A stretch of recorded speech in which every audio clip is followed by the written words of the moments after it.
Hey, how y'all day going? Y'all feeling all right? Let me know in the comments. So in this video, we're gonna be talking about Digital Monsters 1.5. To me, it looks completely different than how I did before. See, this time it actually got a main menu. I've also added a new battle mode, and I've made sure the single player and the multiplayer buttons are on the main menu instead of how it was before. So in this version, I've added a growth system.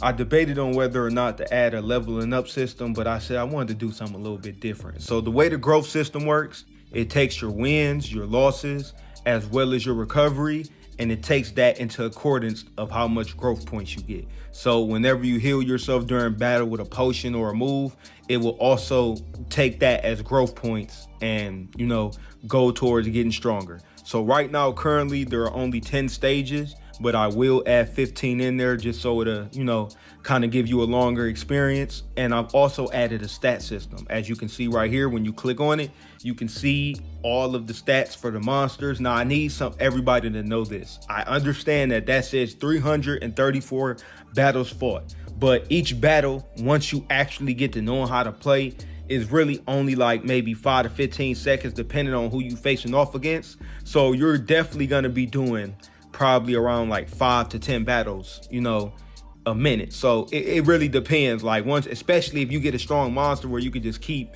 doing it, you could probably do 2, 3, 4 times as much. I've also added a system where a monster can learn moves when they evolve, and sometimes these moves can be moves that other monsters know. Now, none of these are preset, so you can have the same exact monster and they can learn a completely different move set. And trying to get, the right combo, and I ain't gonna lie, it is some overpowered combos that I have gotten testing this out, but that's how it's supposed to be. So if you have a favorite monster, you don't necessarily have to give up on it. You might be able to do like how I did with Closed Socket and hook them up a little bit.